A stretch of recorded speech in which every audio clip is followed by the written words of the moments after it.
ขอความนอบน้อมแด่พระรัตนตรัย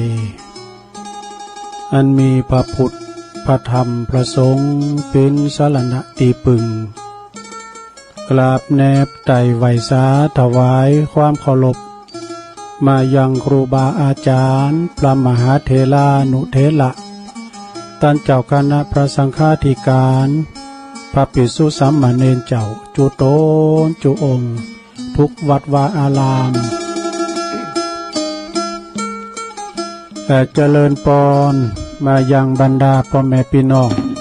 พอออกไม่ออกศรัทธาสาธุชนทั้งหลายเนาะพอหลงแม่หลงพอลุงแม่ป่าตั้งปีป่าหน้าเอาอาศรัทธาตีนจองห้องวัดตั้งเถ่าแก่หนุ่มกำใจยิงต่างหลายเพิ่มว่าตอนบ่ายมากก็มาฟังเนาะฟังรายการ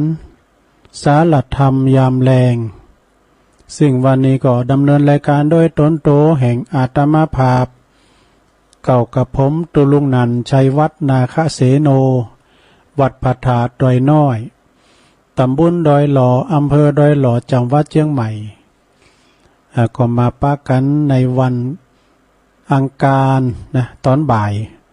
อังคารตอนแรงวันพัดตอนแรงเนาะมาสองเวลามาสองแรงด้วยกันนะวันนี้ก็ซุ่มเสียงอาจจะคิดแผกไปหน่อยเน้อศรัทธา เสียงมันแบบป้อยเฮ้ยเสียงมันป้อยมันเสียงทุมนะ มันมีเป็นหวางด้วยนะซ้ำหวางก็ป้อยดีแผดเสียงดีวันนี้นี่พิษปกติไปหน่อยหนึ่งนะก็เสียงเก่านั่นนะตัวลุงเก่านั่นนะแต่ว่าเสียงมันไข่ทุมไปหน่อย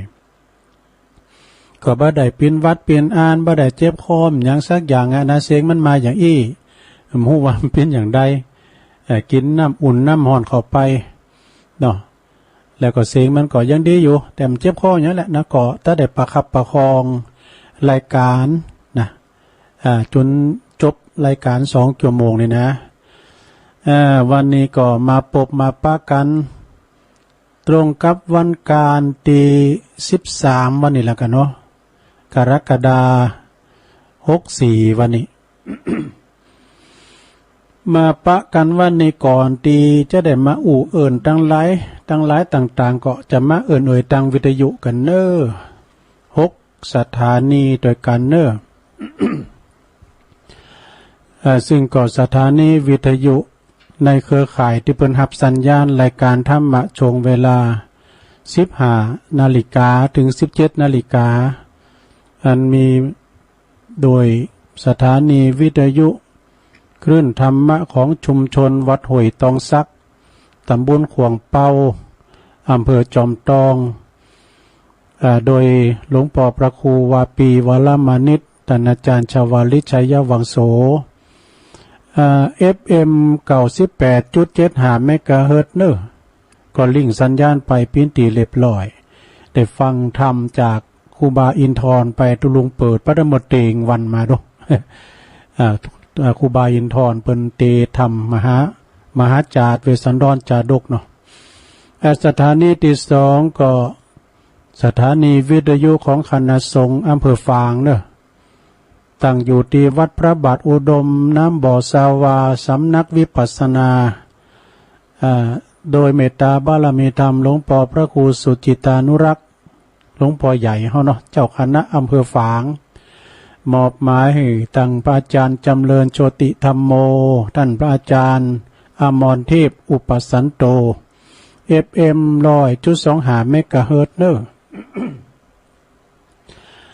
สถานีที่3สถานีวิทยุคลื่นพระพุทธศาสนาการศึกษาและวัฒนธรรม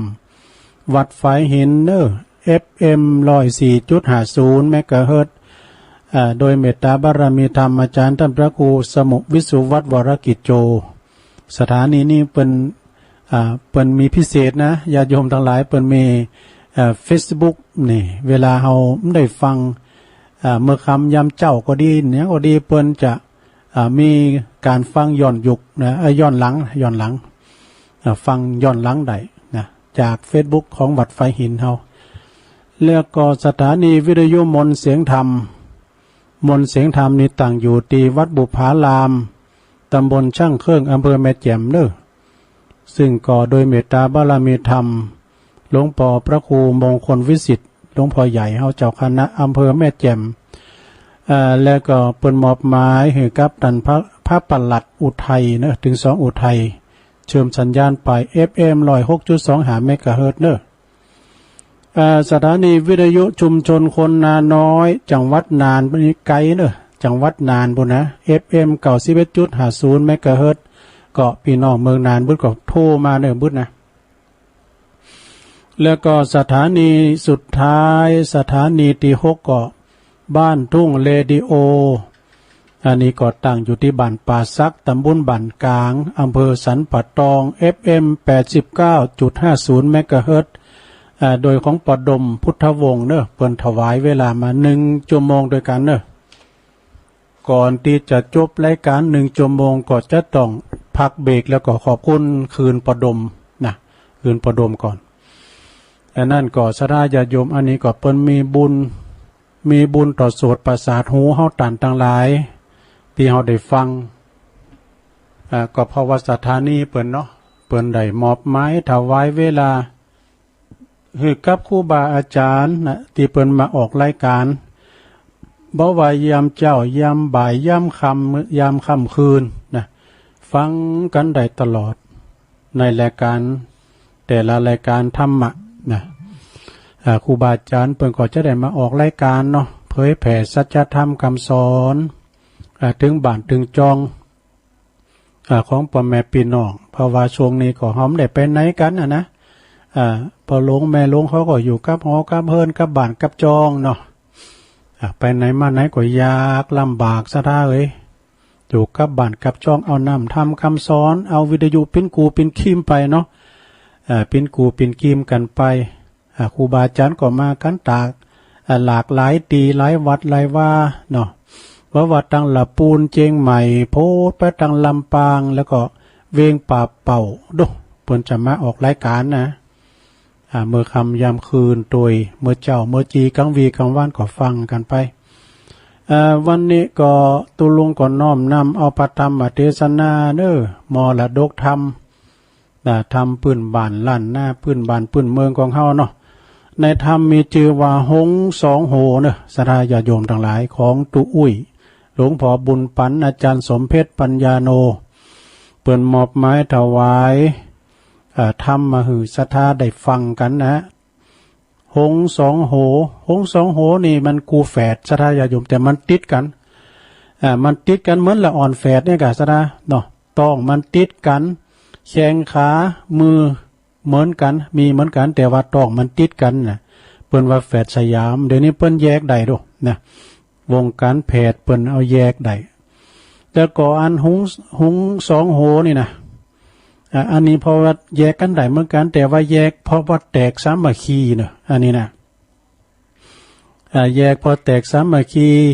แต่ก่อนอยู่ด้วยกันก็ดีแต่ไปสวาหากินก็มีหยังก็บิดแบ่งกันกินนอนด้วยกันกินด้วยกัน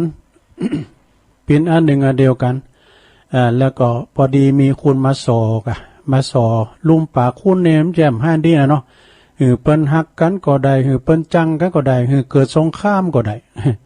เอาเขาไปยุ่แย่หงสองโหเนี่ยนะหงสองโหเนี่ยก็ยุ่แย่กันเอาเขาก็พิษกันคบกันกาบตื่นกันก็เลยแยกเป็น2ตัวมันจะปิ้นจะใดนั่นก็ลองฟังก่อนนะลงเนอะหงสองโหนี่นะแต่ไม่ลงจะไปปิ้นนก2โหนะ แต่นก2โหนี่มันต้าเนี่ยมันดีแต่เนาะ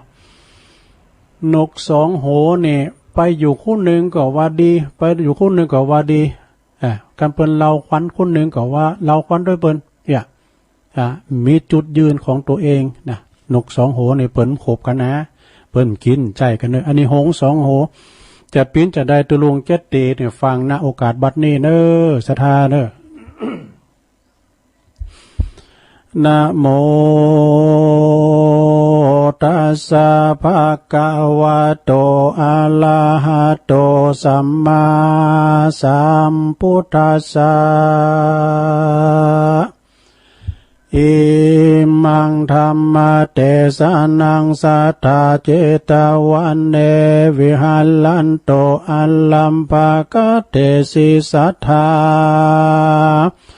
อันว่าสัพพัญโยปาพุทธเจ้าตนเป็นปิ่นเก่าติโลกาจารย์พงสำลานยังจอดอยู่ในยอดอารามพระกอมผาลบยังจาตากางามอานี้เหือเป็นเหตุพระจึงเตสนา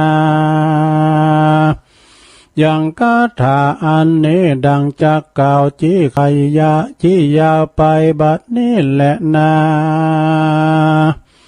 กีฬาดังรู้มานิสัยในป่าไม่ดงนายังมีหงสาประหลาดตัวเดียวอาจดูดีเต้าว่ามีมันเต้าว่าหัวมันมีเป็นสอง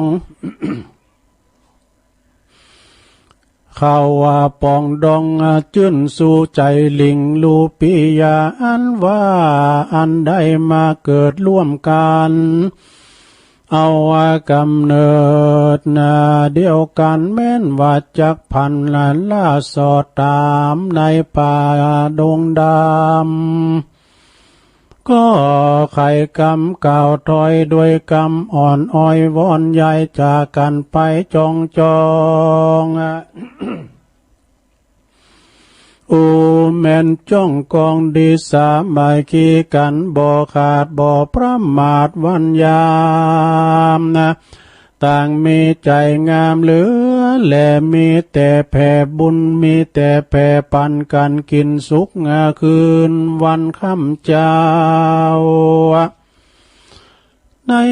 ป่าเสาหิมมาปานก็มีหันและนาตาฐานในกาลานั้นลาวยังมีพรำยังมีปราณเท่าใจหันสอดล่าดงดานป่าไม้เพื่อสอใสแสวงหายังสัตว์นานาป่ากว้างมีมากกว้างเหลือหลายกันก่อนพันภัยไต่เต้าดันป่าเศร้าดงดอยบ่อหันลอยสัตว์ป่ามีแต่นกกล้าบินมีแต่นกล้าบินบนจึงเที่ยวว่าหนจ่าใจข้ามดอยใหญ่เห็นผาก่อไปปะใส่หงสาตัวอาจอันประหลาดสองหัวแต่ว่าตัวนั้นใส่หันไม่ได้ตัวเดียวพรานจึงเลี้ยวไว้ว่องลับลี้จ้องเฟยนามันพิจารณาบ่จะถึงเจ้าฟ้าหกหอคงว่าแม่นกูเอาหงประหลาดไปถวายมหาราชปุรีเงินคำมีหลายแหล่เตียงจากแผ่ตกปั่นเป็นรางวัลมากเต่าพรานป่าเศร้าเกิดแล้วก็มีใจผ่องแผ้วเจยบานจึงก้อยลัดดงดานป่าไม้แล้วก็ไปดักแห้วไว้บัดเดียวแล้วก็รีบเลี้ยวพกอยู่ในแก้วกูเฟยนาส่วนอันว่าหงสานั้นโสดกำตัวโหดมาไขว้กันเอวป่าใหญ่ดงดานก็มาถูกแห้วนายพรานบ่วงกอง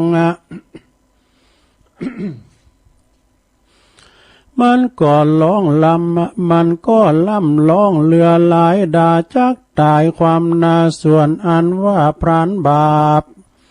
ส่วนอันว่าพรามป่าเศร้าดงนาก่อนนำเอาหงสาคืนสู่ยังที่อยู่เวียงใจ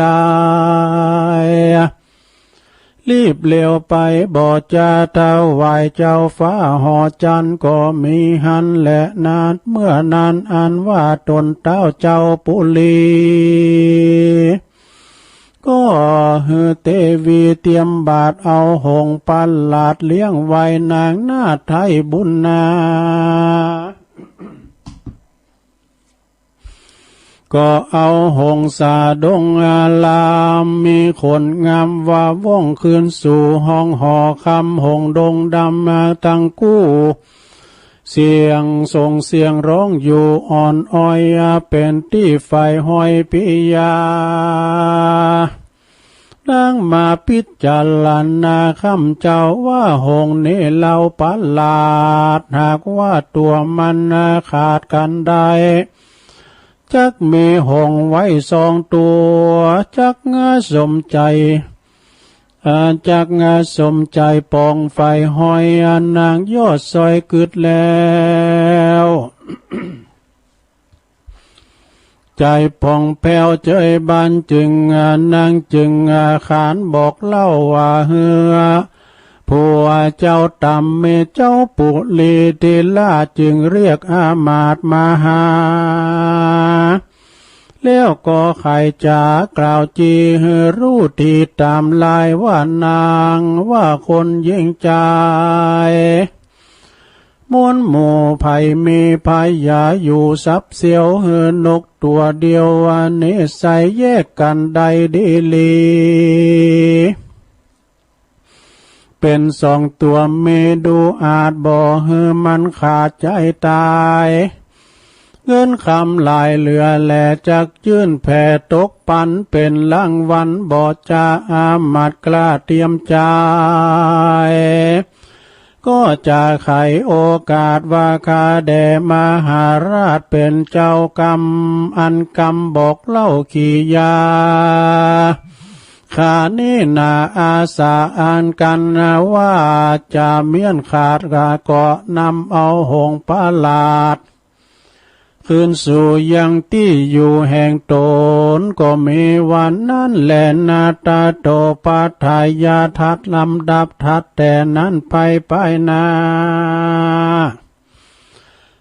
บ่เนิ่นจะ7 วันอามาใจตันมากเตาวันลับย้อนลับกรรมเจ้าห่อคงว่าจักหงสองหัวเป็นสองตัวนั้นใส่กึดบอดได้ใจตัน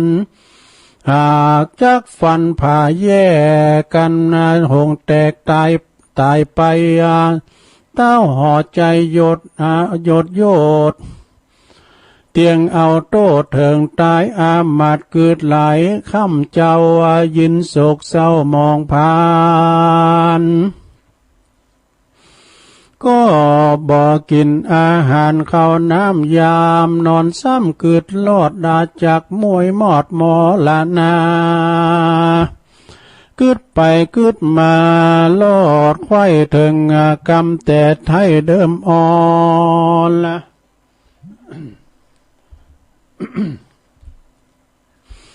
หากจะสอนกล่าวต้อยแก่คนใหญ่น้อยยิ่งใจว่า10 เทียนผ้าลายนั้นเล่ายังบ่อเต้าคมขวานแต่กรรมขานคนนั้นคนกว่าคมกว่าอันลายปุ่นแม่นเป็นขุนอยู่ฟ้าก่อยังได้ตำจ้าเครื่องกาย้อนกรรมจาเป็นเหตุใดถึงเขตวำวายคนตั้งหลายคนยิ่งใจโลกไตมักจักมกมุนจักมุนไม่เครื่องขี่จักมนไม่เครื่องขี่ลือได้สวัสดีจื่นจอยก่อย้อนกรรมถอยไข่จะคายหลายวันไปล่วงแล้วอามาตย์แก้วคนหานก็แซงไปขานกล่าวหือหงรู้เป็นนาทีว่าหงตัวหนึ่งมีฉลาดโหกล่าวถอยวาดขี่ยายามตัวหนึ่งลับตานอนจอดใครกู้มันมวยมอดเป็นผีอาหารดีหลายหลากจากเข้าปากตัวกู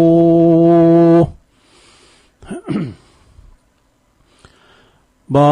มีไผจูจิมไก่เฮือมันหมอดไม่เถิงตายกินก็สาบลายมาล้ำมอกอามาตสอกอกใจดำแสงไข่กำโอกาสก่อเฮือบ่เฮือหงประหลาดรู้ที่ฟังกรรมที่สังกาฟังเป็นกรรมที่สังกาตินั่นนาอันเจ้าหงสาตัวที่รู้จึงถามกู้มันไปว่าเป็นสันใดนั้นโสจึงใส่โทษปันไม้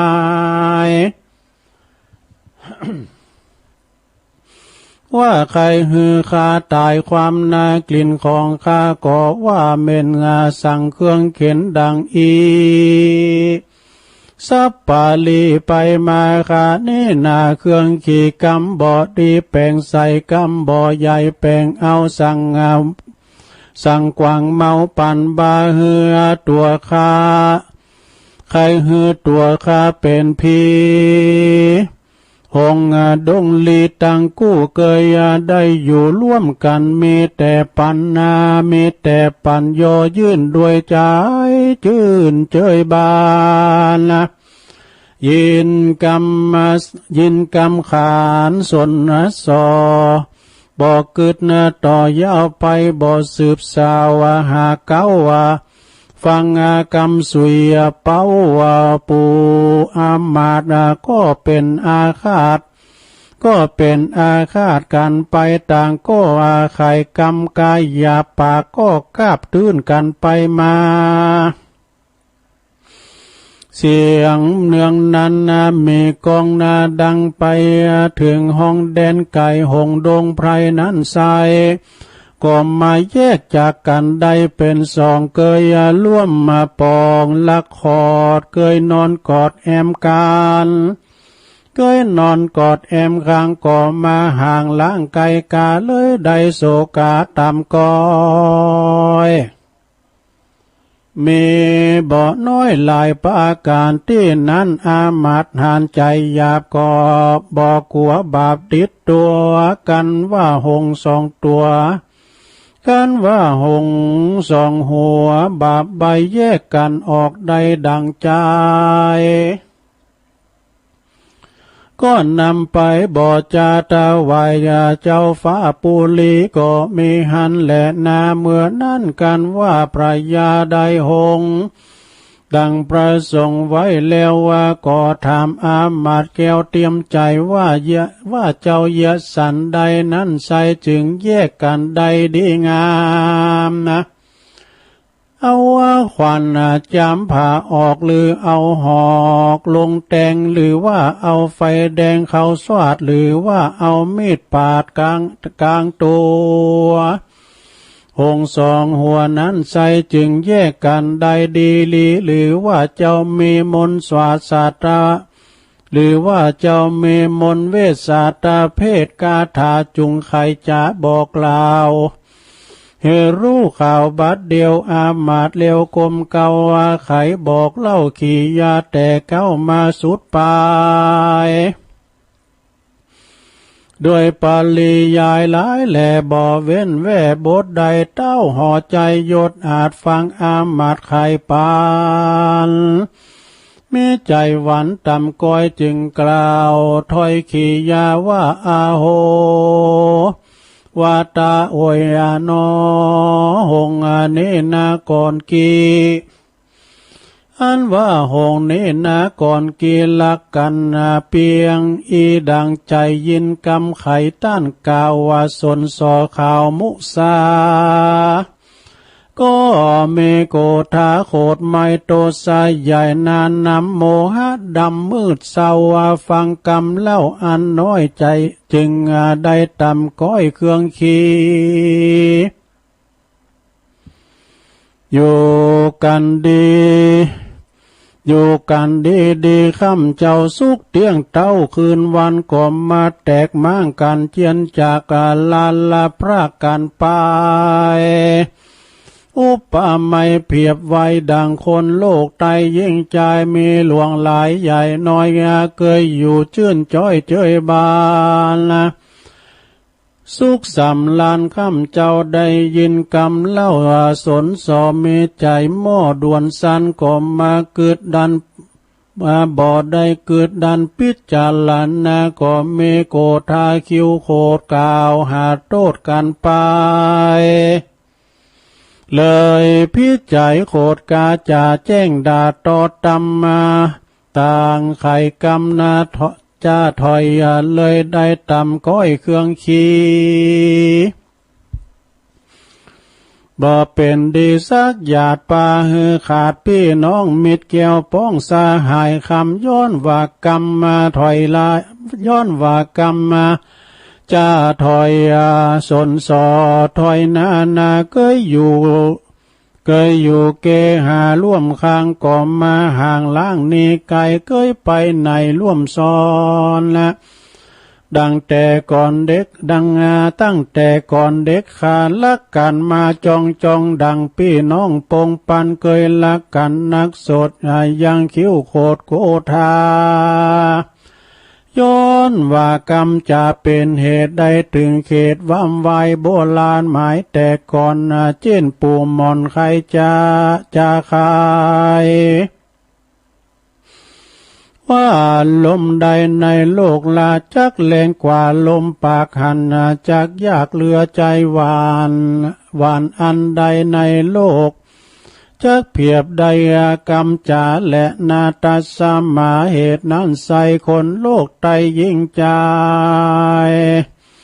มีหลวงลายมวลหมู่นามะแม่นาใครอยู่สวัสดีสติมีอย่าได้ขาดปัญญาอาจตามหลังอย่า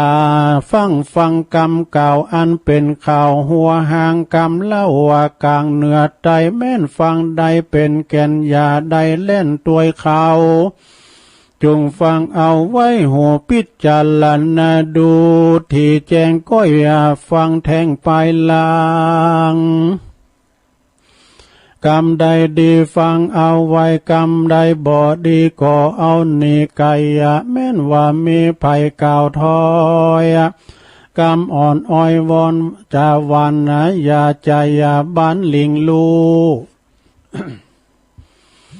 เชื่อกรรมอูเขาจะพ่องนั้นวังฮือใดพ่องก่อไก่ฮือเสียอย่าฮือจะได้เหตุใจง่ายจุงพ่องจูไล่มายาพ่องก่อมามูสาลวงหลอกพ่องก่อมาผิดนอกกองทามจะไข่กรรมสนสอจากกรรมล่อละถอยไล่เหือต้านใดเสียของได้ขี่หมองมนเจ้าลือว่าคนกรรมเก่ามาจะไม่กรรมบ่อยใหญ่แปลงหามักงาไข่จ่าเสียบไม่ฮือตันได้ตกใจภัยจากไข่ดังนี้นักปราชญ์เก่าจี้ไข่ปานว่าโทษของมันมีมากการตายจากเมืองคนเตี้ยงเอาตนไปเกิดนรกเดือดอาเวจีและนาก็มีโดยประการดังกล่าวมานี้แหละนาเนติตังขียาอันเตสันนายังธรรมหงสองหัวก็บางกลมโสมเรสเด็จแล้วเท่านี้ก่อนแลสาธุสาธุสาธุเอาจบลงไปสัทธาญาติโยมทั้งหลายนกสองโหหงสองโหเนอะตีตุลุงเตดไปก็ย่ำจบดีเตอนะสัทธาญาติโยมแต่หมู่นั้นก็เป็นอัลลัมพาบทไปก็พอดีได้ใจความว่านกหงสองโหนี่มันเป็นปริศนาธรรมเหมือนกันสัทธาเนาะหงเนี่ยมันมีสองโหคล้ายๆก็มันแฝดนะเปิ้นก็มาสรุปได้ก็คือลุ่มปากเขาเนี่ยสัทธาเปิ้นจุพิษแผกแตกต่างกันแล้วก็เลยแตกม่างกันไปนะนกหงสองโหนี่อยู่ด้วยกันมาเมื่อยามค่ำยามคืนก่อนนอนด้วยกัน ไปเอวลาในสอดเถินป่าก็ไปกินอาหารไปโดยกันหักกันแป้งกันหลักแปลงแฝงฝ่ายมีความสามัคคีสามัคคีปินน้ำหนึ่งจะเดียวก็คือตัวเดียวกันมีสองโหเนาะ คุณเฟดนี่ใจมันจะเหมือนกันกึดก็จะกึดเหมือนกันเนาะสถานเนาะแต่ว่านี่ปินหงนี่สองโหนะก็ไปซอวาหากินอยู่ใจมีอยู่หันวันหนึ่งเนาะนายพรานเนี่ยนายพรานป่านี่มันสอดลาหาสัตว์สัตว์สิงหิงห้อยมันใดมันก็เอาไปหมดเอาไปก่าไปขายปิ้นอันกวางปิ้นฟานเสือมีผีป่ามันใดก็เอาไปมันเอาไปไปก่าไปขายมีอยู่หันวันหนึ่งก็ไปสอดลาในป่าในเถินไปหันหงสองโหนี่กะไปหันหงสองโหเนี่ยหงสองโหนี่มันประหลาดแท้ๆบักกองหันปุ๊บเนี่ยนะมันกึดถึงพุทธเจ้าหอโขงว่าละดอกกึดถึงพญาเจ้าเมืองปูนการวากูใดหงสองโหนี่ไปถวายแก่พญาตันเจ้าพญาเจ้าเมืองเจ้าต้องปูนบำเน็จเจ้าต้องหืบตกปันรางวัลปิ้นแหน่แต่นะบักกองมันกึดใดดังอ่านแล้วมันก็ก้อยย่องอยู่ที่เฟยใหม่นะแล้วก็เอาแห้วไปตั้งโบงไว้เนาะตีนกมันนอนตีหงมันนอนโอ้นกหงสองโหนะก็กำป้ามาแต่งใบก็เลยโดนพรานนายพรานนั้นจับได้เนาะหลังจากจับได้แล้วมันก็ปาเอาหงนั้นไปปุณเมืองปาลาณสีไปถวายพญาเจ้าเมืองพญาเจ้าเมืองก็เป็นสัตว์ที่ประหลาดแต่บ่เคยหูบ่เคยหันนี่หับไว้หือปูนบำเน็จหือรางวัลของนายพรานนั้นไปนะแล้วก็เอาหือนางมาเฮสีเนาะหือนางเนี่ยเอาไปไว้เอาไปเล่งไว้เนอะเมื่อค่ำยามคืนฟังนกนั้นห้องก็ปิ้นที่วอนใหญ่โมนอกโมนใจวะมาเฮสีในห้องฟังมันห้องก็โมนขึ้นกึดไปแถมอย่างหนึ่งนางกึดว่าหงสองโหนี่ถ้าแยกกันใดระดับปิ้นดีเนอะนะคุณมั่นก่องามถ้าแยกกันใดก็ซ้ำจะปิ้นดีก็เลยไปปรึกษาอันพระราชาพญาเจ้าเมืองกันเนาะพญาเจ้าเมืองก็หันต้วยนี่ เตกันเนาะถ้าว่าแยกกันใดเนี่ยปิ้นจะคือไว้หงสองโหนี่ก็เลยคืออามาตฮับอาสาเนาะว่าไผที่ว่าเอามันแยกลางจากกันใดปิ้นสองตัวน่ะจะหือรางวัลตกปันเงินคำปิ้นอย่างหนักอามาตนั่นก็ฮับไปอยู่หันปุตโตปิ้น7 วันก็ว่ากำฮือจะเยจัดได้จะขาจะผาจะปิ้นสองก็กันมันตายนี่เฮาก็จะมีโตดเปิ้นจะใส่โตดเฮามาคือมาได้7 วันกินบ่ได้นอนบ่หลับน่ะในพรานนั่นในอามาตนั่นน่ะอามาตนั่นก็กินบ่ได้นอนบ่หลับก็เลยว่าไปพอหงสองโหไปสุยมั้งกะไปสุยสองโหน่ะโหนึงรับอยู่นี่เนาะโหนึงรับเนาะแล้วก็ไปสุยเปิ้นพิษกันการมันตายไปเนี่ยมึงก็จะได้กินอาหารคุณเดียวมันต้องไปเสียได้แบ่งปันหน่อยอีกไปสุยเปิ้นพิษกันเอาหงสองโหก็พิษกันพอลุมปากเปิ้นไปจุไปสุยไปสวนไปสอเหือพิษพ้องมองใจกันหงสองโหก็พิษมามางใจกันกันเคยอยู่เคยกินเคยนอนด้วยกันนะมีความหักแปลงแฝงใฝ่ก็มาพิษกันย้อนมือที่3ปากที่3เนาะเลยแยกกันได้วะประหลาดแต่หงสองโหได้แยกกันได้คุณโหคุณโตแล้วดูแม่หลังจากแยกกันได้แล้วอามาตย์นั้นเพิ่นก็เอาไปถวายนะเอาไปถวายพระราชาก็ท่านเมื่อเยจะได้เนี่ยถึงแยกมันได้เอาผ้าไปปาดกึ่งกะหรือว่าท่านมีสิพคุณไปมีเวทมนต์คาถาอย่างใดตั้งนายอามาตย์ท่านอามาตย์ก็บอกไปตามตั้ง9สุดปลายเนาะเห็นมันพิษกันนี่กะพระราชาก็มาลำเปิงว่า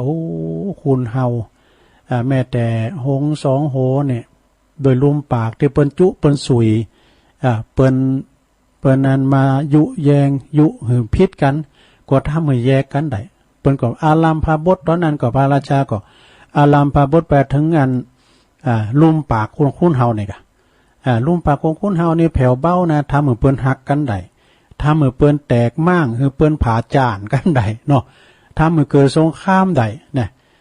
ทำอย่างใดหลายๆอย่างปุกระดมกันอย่างต่างๆก็ลุ่มปากเขานี่แล้วสดาญาโยมนะจะปิ้นจะตายจะหือกำลังใจจะท้อแท้จะหือเปิ้นขาโตตายก็สุมาเด้อจะหือเปิ้นหักกันก็หือเปิ้นมีกำลังใจต่อสู้ไปก็มันมีตีลุ่มปากนี่หมดนะอันนี้พญาจอมเมืองก็อารามพระบทว่าคุณเฮานี่อยู่กันโดยความสามัคคีสมานสามัคคีพินน้ำหนึ่งใจเดียวกันก็คือว่าถ้าว่าเปิ้นคุณใดคุณหนึ่งมายุแยงกันนะคือเฮาแตกมั่งกันก็ความสามัคคีก็บ่มีบ่เกิดขึ้นได้นะฉะนั้นพญาจอมเมืองเปิ้นก็บอกว่าคือฮักกันแป้งกันอยู่กันอย่างปีดีกันเหมือนน้องคือปองดองกันมีอันยังช่วยเหลือเฟื่อฟ้าซึ่งกันและกันไปนะเนี่ยแล้วก็คือมีความสามัคคีสมานสามัคคีกันเนี่ยกะเนาะพระราชาเปิ้นก็บอกไปทำนองนั้นนะอันนี้เป็นตีมาตีไปของหงสองโหเนอะตุลุงก็เอามาสู่เราสู่จู้กันฟังในสดาก็การติดนี่ตุลุงก็กุมาไปหน่อยเนอะทางปลายมันนะสดาการฮอลเลบในซีดีวันนี้การเข่าสารน้ำลบแต่มันปิ้นจะได้เพราะเนี่ยมันประหม่าจ้ะเนาะแล้วก็เสียงมันก็หือเนี่ยมันปิ้นใจเลยเสียงมันก็อยู่ภาษีมันป้อยวะนะวันนั้นเนี่ยไปปูนในป้อยจะดีเลยไปช่วยงานครูบางานศพครูบานะโธ่เครื่องเสียงก่อนเน็ตเนี่ยเนาะบทเก่านี่มันกำมันไหลดีวะเครื่องเสียงนี่ก็สำคัญนะสดาญาโยมทั้งหลายการเวลาว่าเครื่องเสียงดีนะการเอาไปลุงงานอย่างต่างๆเนาะงานคอนเสิร์ตเนี่ยกว่าต่างๆเนี่ยนะมีหานเตืองเนาะเปิ้นซ้อแล้วก็เอาเครื่องเสียงเปิ้นมีเปิ้นเอาเครื่องเสียงตั้งนอกไปตั้งวัดหาเครื่องเสียงไปก็อ๋องเสียงดังปัดซ้อหำเครื่องในวันขำอันเครื่องปิ้นใจมันเลยก็ซ้อหำเครื่องเสียงวันขำอันเนี้ยเสียงตุลุงก็พอกให้ปิ้นใจนะลงเนอะแต่ฟังปิ้นถอยปิ้นก้ำอยู่กะเนาะไม่ใช่ว่า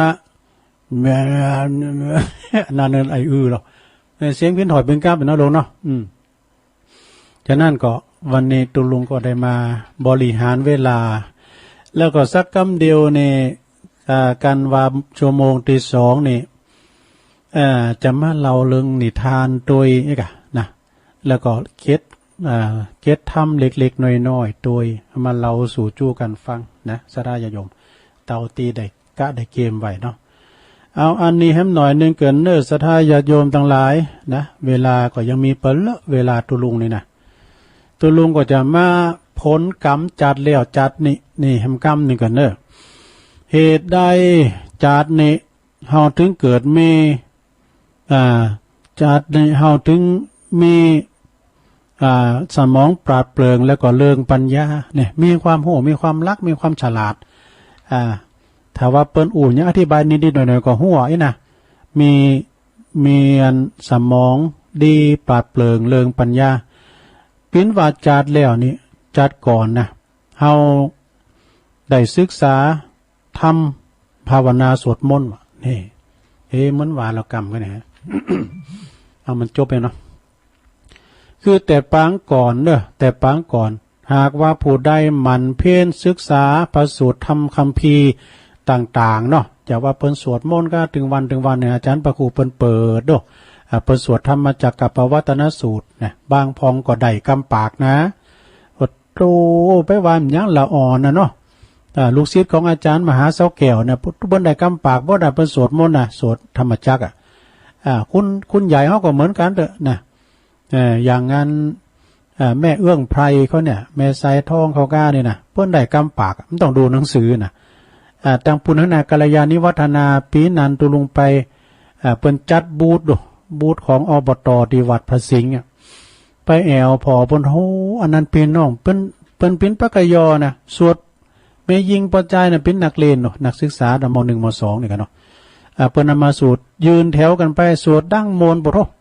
เป็นจังหวะจะเดียนี่อันนี้นะศรัทธาเนาะหากว่าผู้ใดเคยภาคเพียรในการสวดมนต์ก็ดีในคัมภีร์ต่างๆและได้ต้องบทสวดมนต์ ภาวนาอยู่เป็นกิจวัตรนะว่าจะขอคำแนะนำจากผู้ที่มีคุณธรรมมีปัญญาหรือว่าเขาไปไก่ผู้ที่มีภูมิธรรมมีปัญญาดีเข้าไปไก่บุคคลตีศรัทธาในตันเหตุในตนเหตุผลกรรมนะบ่เหยียดหยามคุณตีหู้น้อยกว่าแล้วก็ขาดไว้ผิดปัญญากว่านะผู้นั้นนะในจัดนี้ผู้นั้นจึงเป็นบุคคลที่ติมเปลี่ยนไปด้วยสติพยาปัญญาอันชาญฉลาดนี่นะสนะเป็นผู้ที่มีความรอบรู้อย่างน่าทึ่งมีไว้พริบปฏิภาณและก็มีไว้พริบและปฏิภาณดีเลิศหากผู้ใดมีความฉลาดปราดเปรื่องมีความรู้และก็มีการศึกษาในระดับสูงเป็นถึงด็อกเตอร์เนาะวาย่องพึ่งได้ด็อกเตอร์ด็อกเตอร์นะหรือว่าศาสตราจารย์เนาะก็แสดงว่าในจาติแล้วนี่เป็นผู้ที่หมั่นเพียรในการศึกษาประสูตรคัมภีร์แล้วก็สวดมนต์บทสวดมนต์ภาวนาจนเป็นนิสัยนั่นเองแน่สดาญาโยมเนาะทั้งเตว่าเป็นบุญเป็นสูงมากเนาะทำมาคือพอละอ่อนเนาะศรัทธาเป็นนั้นบุญเป็นสูงมากนะละอ่อนหาโขบพกโขบสวดมนต์ได้ศรัทธาเกิดพอแล้วเนาะสำเตือนเป็นสวดมนต์ออกวิทยุก้ามันเป็นอัน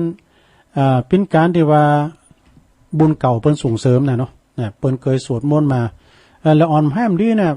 ขนาดเป็นเน้นหน่อยซะนะสวดปาติโมกข์ได้ดูเฮาย้ำได้สักแอะเน้นนะเน้นน้อยซะนะสวดมนต์สวดปาติโมกข์ได้จะดีเนี่ยอันนี้เป็นอย่างเนาะศรัทธาเนาะอันนั่นก็เฮาก็ในธรรม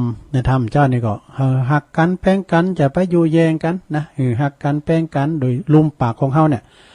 ยิ่งยุคในสมัยนี้สัมภายช่วยเหลือเฟื่อไฟกันเนาะยุคในสมัยนี้เฮามีโรคภัยไข้เจ็บมาเบียดเบียนก็คือกำลังใจกันสิ่งกันและกันไปเนาะช่วงนี้ตัวลุงก็จะได้พักแล้วขอบคุณจังคืนปดมไว้ก่อนเนอะแล้วก็กระเดียวก็มาต่อกันในจุ่มโมงที่2จะเล่านิทานเนอะคนตีกลองออกงานคอนเสิร์ต จะพิจารณาได้ยินท่านพระครูอภิวัตรเปิ้นเล่าแล้วกันตุลุงก็ว่ามันโมนดีกว่าแล้วมันเล่าสู่จู้กันฟังนำกันเนอะชั่วโมงที่2นะตอนนี้ก็จะได้เปลี่ยนบรรยากาศเนาะคุณที่เปิ้นฟังคืนปอดมจะโทรมาก็จะได้จ้ารอบแรกนี่ก็ขอเชิญเนอะจะมาโทรมามาจ้าหือกำลังใจก็เช็คคืนเช็คสายวันนี้นี่แดดวันค่ำเนอะสถานเนอะโอ้แดดดีแดดงามแดดแตะตากเข่าก็เนาะตากเข่าพอดนะ เอา0899556506วันนี้เสียงตุลุงจะเพ่นไปหน่อยเนอะเสียงมันทุมนะมันบ่ไข่ป้อย โอ้โทรศัพท์ไม่เพียวมาแล้วสายแหลกเจริญปอนแม่บ่พัดเจ้าแล้วก็มาเปิดแถวที่ละแม่บ่พัดฟังคำกับหมอนนี่เนาะแม่บ่พัดหมอนอย่างดีจ้ะเด็กปากคนเฮานี่คนหนึ่งของบางทีคนหนึ่งปากพอดีไม่ได้จังคือคนแน่แท้แม่น่ะแม่บ่พัดในต้นซ่านเนาะเจ้าต้นซ่านฝางเดี๋ยวแรกมีมดลูกฮะที่เปิ้นว่าอะไรเปิ้นจะล้างลูกบ่อย่างลูกโควิดทำไมเนาะนั่นน่ะเฮาก็ระมัดระวังนะเนาะโลกนี้มันก็จะมาอยู่ตัวเฮาเฮาก็ระมัดระวังภัยมันจะเป็นว่าเปิ้นจะล้างลูกโอ้นั่นก็นั่นเนาะเป็นอย่างแหละเนาะอยู่ดีมีสุขก็ยินดีแม่บ่พัดหลายๆเด้อสาธุอันนี้แม่บ่พัดเนอะเดี๋ยวกันเนอะเจริญปอน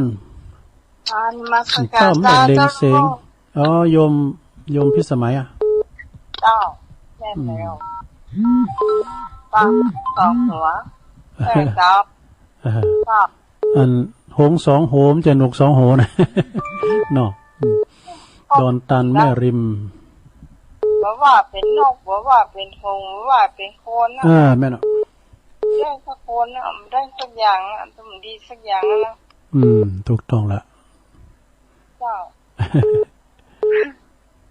ได้กำลังใจต้องลงโอ้ขอบคุณโยมพิสมัยหนักๆเด้อดอนตันใจเข้ามาลอยๆเด้อสานิพนธ์ถ้าจัดแล้วรักเด้อสาธุโยมพิสมัยจากดอนตันเด้อเจริญปอนกราบไหว้สาครับหลวงลุงเนียนรักครับเปิ่นอยู่ด้วยกันดีๆเนาะไปโสนไปสอบเอาจนเปิ่นแตกกันจนได้กรรมอู้ของคนเฮานี่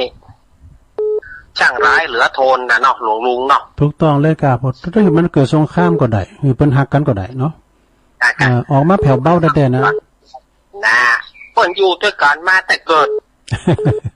มันไปใช้เวลามันใช้เวลามันจะเหมือนเนาะใช้เวลา5 นาทีหงหัวหนึ่งรับมันไปจุแต่หัวหนึ่งก็หงหัวหนึ่งรับมันไปจุหนหัวก็เดี๋ยวมันใช้เวลา5 นาทีแล้วนะก็เดี๋ยวไปมีพิษกันแล้วพิษกันกูจ้างมึงมาเมินไหนหงหัวหนึ่งก็ยังใจดีสู้เสืออยู่ไปว่าอย่างนั้นเอาอยู่ด้วยกันมาจะได้ไรกูต้องจ้างมาเมินไหนห้างป้อมมันจะมีเรื่องอย่างกันก็เดี๋ยวก็เหลือก็ซับกันไปซับมาแตกกันพอท้ายก็บ่มีประโยชน์จะแน่อันใดสักอย่างเนี่ยเนอะมันตึงเลยหน่อยนะคนเฮานี่นะนอกหลวงเนาะโอ้แตกแยกกันไปเลยแตกแยกกันไปเลยแล้วก็สามารถจะเอามาคืนกันได้แตกกันมั่งกันไปเลยมั่งกันไปเลยก็ชั่วนิดนี่รันดอนครับผมเป็นกำลังใจหลวงลุงนะครับขอบคุณเด้อวันนี้หลวงลุงภารกิจราบรื่นนะครับผมครับผมโอ้ครับสาครับถ้ามันเอาหลักนี่เปิ้นอธิบายถูกต้องแล้วตัวลุงกันเด้อนก2หง2โหนี่น่ะ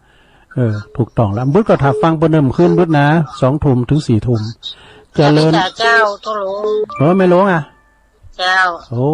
แม่ลงสายฝนมาแล้วฟังงานหงส่งหัวแต่ก็อย่างคนเขาเนี่ยนะมีเดียเป็นมอสแม่น่ะแต่กะมันถึงดีแต่เราทำได้อู้ก่อนแล้วก็อู้แต่หน้าเพิ่นกันอย่างดีรับหลังปลาละล่องเพิ่นอู้เพิ่นส่งหัวเนี่ยแม่น่ะแต่หน้าเพิ่นดีรับหลังดีเราอู้กันเลยแต่กะเนี่ยนะอันนี้นก2โหแล้วแต่คนทอนนกมันถึงปอๆกันเนี่ยมันถึง2หัวมันถึงดีสักอย่างนะตัวแต่กะอย่างโยมพิสมัยวานนี่กันวันนกว่าหงมันนึงเหมือนกันเหมือนกันหมดนกกระแกก็เหมือนกันเจ้าขอบคุณแม่ลงหลายๆเนอะเจ้าขอรักจากเมือไม่จ่าเจ้าอันนี้แม่ลงสายฝนลายปิ้งเนี่ยเนอะน้องผักขาวนี่โอ้เข้ามาใหม่นะโยมเนอะเข้ามาใหม่0899556506เนี่ยเอิ่นบาตังประคูชัยฮอตเนอร์ทองขันน้องผาขาวเจริญปอนจะลุงตั้งได้แม่ปะบองเมืองฝางเจ้าโอ้แม่พันโอ้เมืองฝางมาแล้วปะบองฝนตกก็ตะลุงเจ้าพอแดดขนาดวันนี้แดดฝากพอแดดขนาดตากสบายเลยแต่กะใครตาเข้าพอปะท้อบอกวงเวงฝางเนาะฟังชัดเจนเลยเนาะไปฉีดยามาหรือยังเจ้ารอบ2มาได้มือเด้อลูก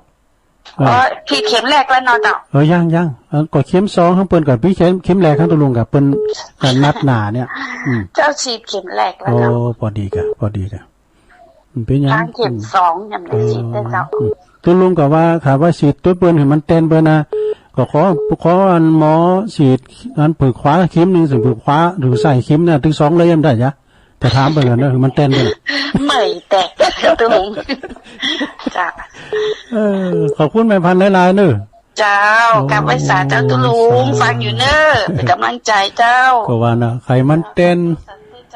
ใครมันเต้นเปิ้นน่ะลิ้นถึง2เข็มไปเลยอ่ะแม่พันว่ารู้เด้อยุบเลยกันเนี่ยเจริญปอนเอาภาษาเจ้าตัวลุงแม่พิมพ์เนาะแก่เก้า ไม่สมพัฒน์อ่ะ แม่สมพัฒน์ อ๋อ แม่สมพัฒน์ไม่ย่อยเมืองสายเจ้า แม่สมพัฒน์แม่ย่อยสันทรายกี้เห็นโทรทางไลน์ตู้หมาครับเนาะทางไลน์เนี่ยมันทะลุเนอะมันสู่อันมือถือมันได้นะถ้าว่าโทรมันจะได้แค่มันทำได้เลยแหละถ้าต้องงั้นโทรทางมือถือดีกว่าเอาคือนี่ขมวดดีจ้ะเจ้าโทรไลน์เบอร์ของเจ้ามัน3598อ่ะโทรไลน์ที่ลงแล้วมันนี้ไลน์เนาะอันเอิญไปทางงานทำที่ก่อขมวดดีทำลงตัวอุ้ยในเน็ตนะพวกตัวนก2หง2หัวนี่นะ2หัวเนี่ยตัวเดียวมี2หัวเนาะตัวเดียวแล้วขึ้นแยกกันนี่มันพิษกันก็เลยแยกกันอ่ะมันเป็นแฝดมันแฝดแดดแจ้งแค่แรกต่อแล้วลุงแดดแจ้งขนาดแล้วเดี๋ยวนะพวกตัวเดินแจ้งเนอะแจ้งกันเจ้าพี่กำลังแก่ก็ลงเนอะขอบคุณเนอะแม่สมผัดแม่ย่อยสันทรายไปตั้งแม่แสงชุติวงศ์เทรนเนอร์แล้วก็แม่บบุญเจริญปอนมาตรการเจ้าขึ้นโอ้ตั้งได้จ้ะเนี่ยอันนี้แม่ทองแม่แดงนะเจ้าสูตรแดงนะเจ้าแม่ทองฝางเนาะแม่ซูนอ่ะมือปอนนี้อ่ะพี่ยังรอบ2ยังมีอยู่แม่ทองอยู่บ้านเนี่ยก็ป่าแดงอ่ะบนด้านนอกกระจกอ่ะจ้ะมีแต่แดดแจ้งเว้นเล่มเดี๋ยวนี้วันนี้มีเลยแหละมีบดเลยวันนี้แดดแจ้งตลอดแดดนักขนาดแล้วก็มันตกมาตะกี้ก็เกินชั่วโมงกว่าวันนี้เป็นหาแดดแต่น้ำจะหาฝุ่นน่ะน้ำปิ้งนักบอกว่าน้ำปิ้งหลายขนาดอ่ะน้ำปิ้งน้องนะเดี๋ยวมันตกต้องหัวปิ้งแบบตกบนอากาศทางอันเจงดาวพอเนาะแม่ทองอยู่บ้านป่าแดงเนี่ยป่าแดงเนี่ยเนาะ